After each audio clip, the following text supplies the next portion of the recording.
بمسي على حضراتكم مرة تانية وبمسي على محمد النحاس. أهلا بيك. زي ما قلت لكم قبل الفاصل، هو واحد من المطربين الشبان اللي اسمهم سمع لحد كبير على حس الثورة والبركة كمان في سجن ترى إلى حد كبير. محمد، قبل حس الثورة أنت كنت فين قبل الثورة؟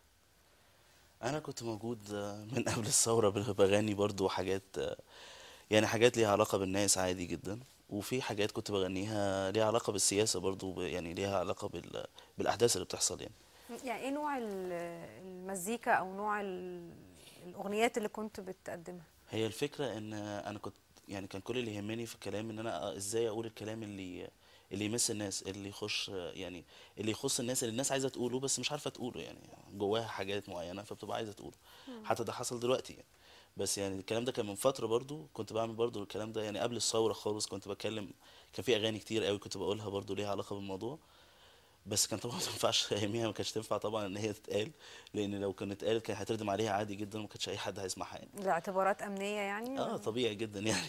هي قبل الثورة يعني. طب بس احنا دلوقتي نقدر نسمع اي حاجه، اه نقدر دلوقتي عادي نقدر جدا نقول نقول اللي احنا ونتكلم عايزينه ونسمع اللي يعني. احنا عايزينه. طيب، هتسمعنا حاجه من قبل الثوره؟ ممكن أسمعكم حاجة، يعني دي كلمات مريم عبد العزيز. اوكي. دي كانت بتشرح مدى المعاناة يعني الناس كانت عايشاها يعني. اسمها لما رضيت بالهم والهم مش راضي.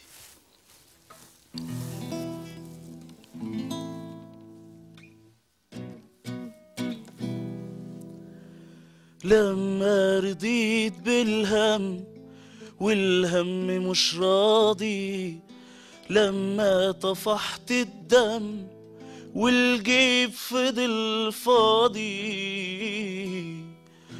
لما رضيت بالهم والهم مش راضي، لما طفحت الدم والجيب فضل فاضي، كسبت يا عم لا عقار ولا راضي، وخرجت منها وحيد، الايد تنفض ايد بتقولها ليه بتنهيد، مكبوس وبالداري كما صفري عالشمال، لا بيا ميزانها مال ولا هي شايفاني، لما رضيت بالهم والهم مش راضي، لما طفحت الدم والجيب فضل فاضي، كسبت يا عم لا عقار ولا راضي، في الذكر مش مذكور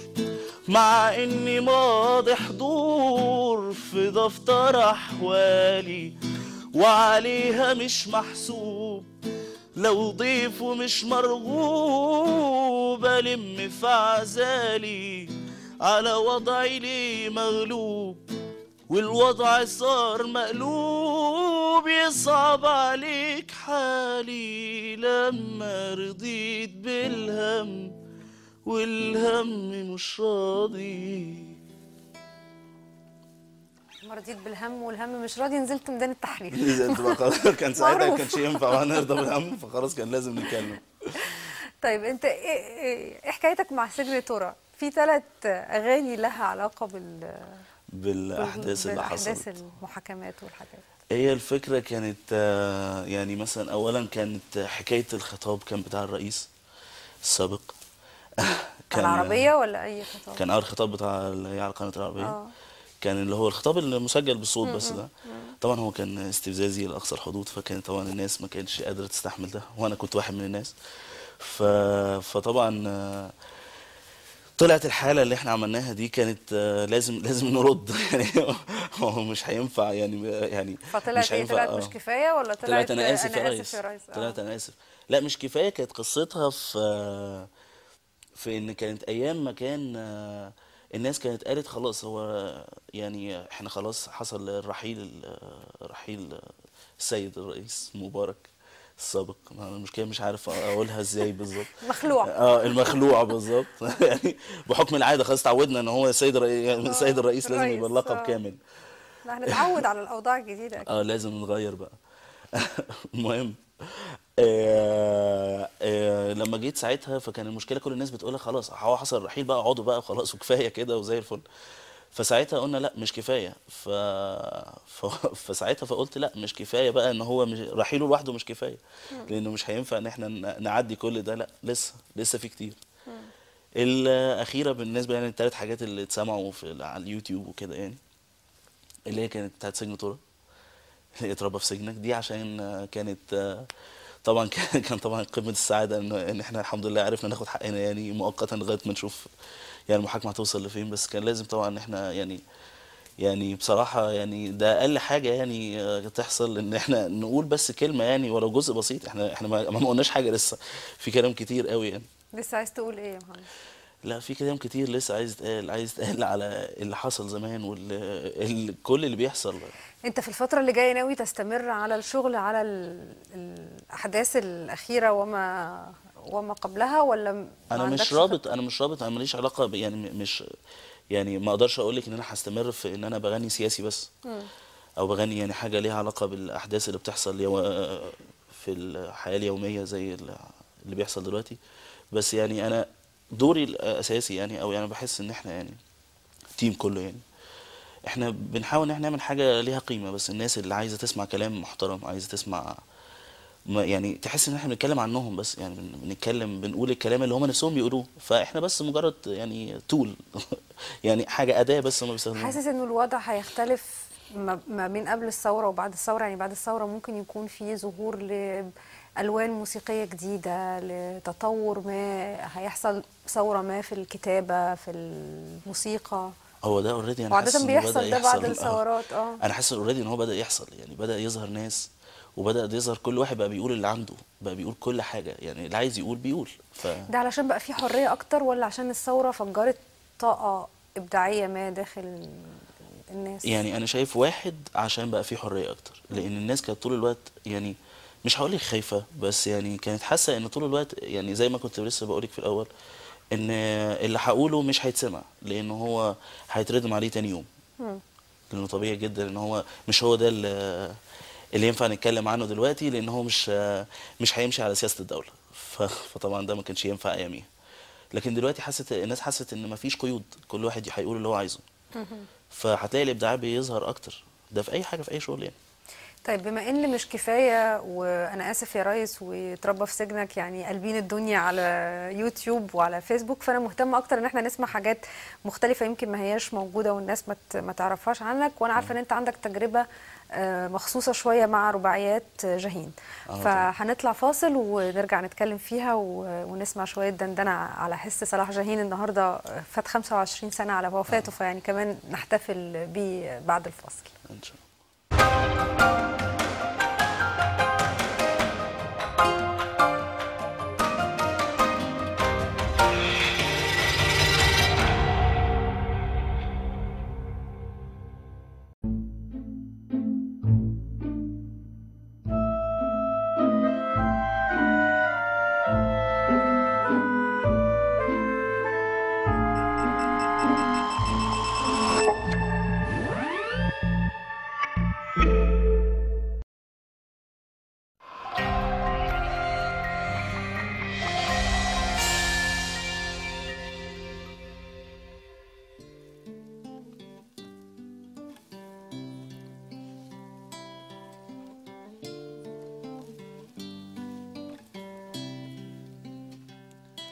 عجبي عليك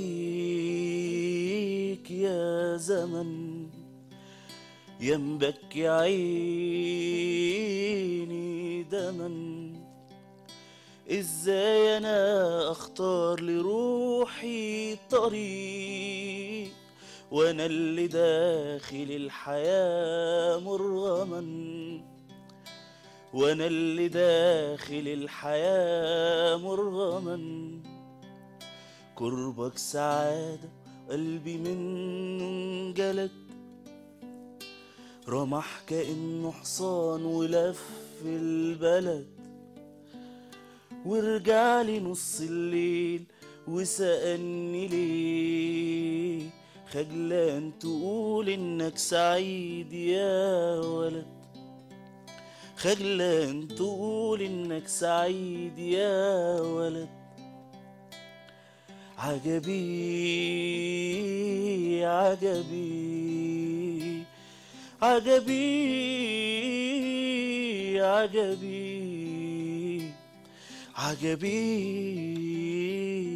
عجبي عجبي عجبي.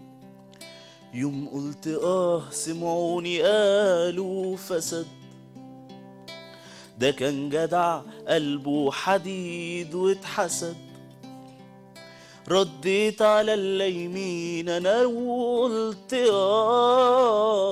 لو تعرفوا معنى زئير الاسد، لو تعرفوا معنى زئير الاسد. انا شاب لكن عمري ولا 1000 عام، وحيد ولكن بين ضلوعي زحام.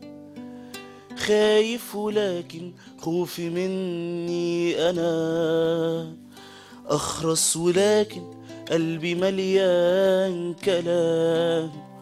أخرس ولكن قلبي مليان كلام. أخرس ولكن قلبي مليان كلام. الله يرحمه. الله يرحمه فعلا. بس دول كذا رباعيه مش رباعيه. دول 4 رباعيات. انا بقى عايزه اسمع تجربتك مع الرباعيات باختصار، لان واضح ان انت بتركب الرباعيات على بعض على حسب الموضوع، على حسب المضمون يعني. يعني دي كانت يعني كان هو طبعا هو رباعياته كل رباعيه طبعا ليها فلسفه مختلفه عن الثانيه تماما. بس هو كان يعني في حاجات انا كنت بقعد يعني اقرا طبعا روايات انا مولود عليها يعني فقريتها كتير جدا. ففي رباعيات معينه بيبقى موضوعها قريب من بعض. يعني مثلا هنا انا حسيت ان في اغلب الرباعيات بتتكلم عن يعني بتتكلم عن اللي جوه شويه من الناس. يعني بتتكلم على يعني ان انا جوايا حاجه عجبي عليك يا زمن بكي عيني دمن، ازاي انا اختار لروحي طريق. فبيتكلم عن نفسه اكتر. في حاجات تانية كان طبعا برضو كانت بيتكلم مثلا عن مواضيع معينه يعني عشان بس مش فاكر قوي هحاول ايه بالظبط. بس يعني لكن انت عندك يعني في كونسبت معين او في يعني صيغه معينه بتختار بناء عليها الرباعيات اللي انت هتحطها مع بعض في اغنيه حسب المود. على حسب المود يعني. هي لما بحس انهم متوافقين مع بعض بحطهم مع بعض في اغنيه واحده. طيب محمد، ايه اللي جاي؟ انت خططك ايه بقى؟ خلاص حس الثوره يعني انطلق. بعد الثوره ايه اللي هيحصل يعني؟ والله انا لسه مش محدد بلان معينه، لان هو طبعا يعني يعني بعد الثوره الواحد ما ينفعش ان هو يحط بلان، لان هو مش عارف بكره ايه اللي هيحصل اصلا. بس يعني المفروض ان انا الفتره الجايه دي هتواجد مع الناس بس شويه، يعني هنزل بقى حفلات وكده. واحنا برضو يعني تيم معايا يعني. وعندك في اغاني جديده في حاجات طبعا هتنزل يعني مع الشباب اللي معايا يعني، سواء كان محمد السيد او وائل عبد الله يعني. يعني المفروض ان احنا هننزل حاجات تانية يعني. المفروض على حسب يعني، طبعا هي في حاجات اللي هي بتنزل على حسب الاحداث اللي بتحصل، او هننزل حاجات يعني ليها علاقه بشغلنا يعني، الموضوع نفسه يعني هنتكلم عن الناس شويه. طيب يعني على اي حال ربنا يوفقك، وزي ما الثوره كان وشها حلو عليك يكون اللي جاي كمان وشه احلى. بشكرك شكرا جزيلا محمد النحاس، ويعني ابدعت ومزجتني. بشكرك شكرا جزيلا، وانا بشكركم على حسن المتابعه، وهنشوفكم ان شاء الله بعد شم النسيم. فوتكم بعافيه وكل سنه وانتم طيبين.